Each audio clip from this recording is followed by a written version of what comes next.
안녕하십니까, 박사입니다. 중국이 타이완 민진당 지도부에 대해 극도의 공포를 심고 있습니다. 6월 21일 중국의 고거타이파는 공안부 등 5부 합동 기자회견을 갖고 타이완 독립 분열 행위자를 엄벌하겠다면서 22개조로 구성된 법률 문건을 발표했습니다. 분열 국가 행위에 대해서는 최고 사형, 분열 선동자는 5년 이상의 징역, 해외에서 독립에 관여하는 자에 대해서는 골석 재판을 할 것이라고 밝혔습니다.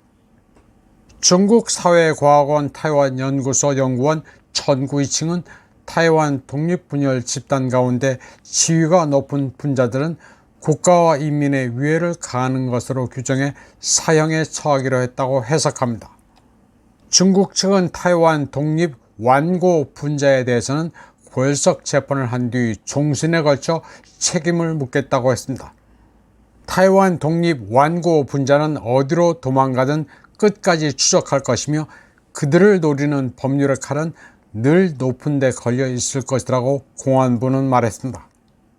고타이판의 천빈화 대변인은 이번 조치는 극소수의 타이완 독립 완고 분자에만 해당될 뿐 일반 타이완인들과는 상관이 없다고 밝혔습니다. 물론 타이완의 대륙위원회는 중국 법률이 타이완에는 영향이 없으니 안심하라고 말합니다. CCTV의 하이시아 량안 프로그램도 타이완 내 평론가와 중국 본토 분석가를 연결해 이 소식을 다뤘습니다. 한국 정서로는 이해가 되지 않지만 중국의 관영매체는 타이완 인사들을 연결해 의견을 듣습니다.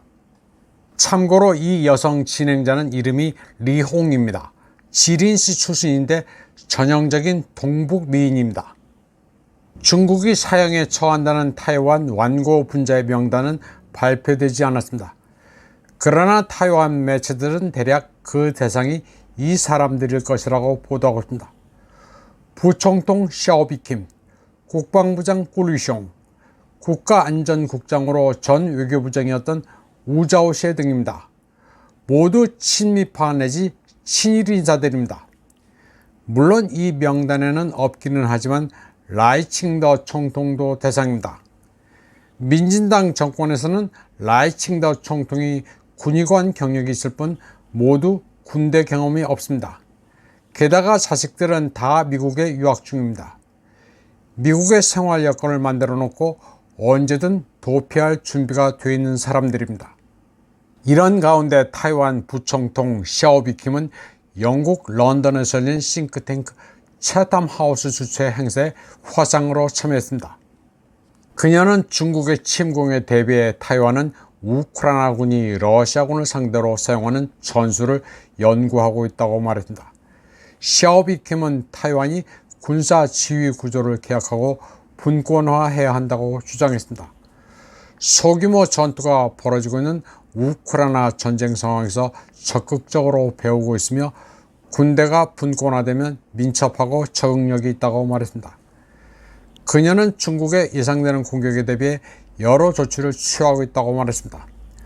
국방 예산을 2배로 늘리는 것과 의무 병역을 4개월에서 1년으로 연장하는 것, 새로운 무기 획득의 우선순위를 매기는 것 등이 포함된다면서 이 가운데 일부는 우크라이나에서 영감을 받았다고 밝혔습니다. 타이완 민진당 정부는 미국의 권유에 따라 전쟁이 발생하면 국민들을 시가전에 동원한다는 계획입니다. 또 미국이 판매하는 제블린, 스팅어 같은 무기로 침략해오는 중국군을 막는다는 계획입니다. 미국 하라는 대로 하고 있습니다. 샤오비킴은 그러면서도 해협 건너편 중국과도 상업적 파트너십 가능성이 있다고 말했습니다. 사실 타이완의 경제는 중국에 달려 있습니다. 2023년 양안 무역액은 2,600억 달러로 중러 간의 기록적이라는 무역액 2,400억 달러보다도 많습니다. 타이완은 중국과 디커플링이 원천적으로 불가능합니다. 우크라이나에서 교훈을 얻겠다는 부분은 아주 황당합니다. 만국 예약입니다. 의무 병역이 넉 달에 불과한 타이완을 외국이 돕는다는 것도 어불성설입니다. 미국은 타이완을 부추겨 우크라이나처럼 항전하라고 할 뿐입니다. 절대로 타이완을 돕지 않습니다. 이번 방송은 여기까지 하겠습니다.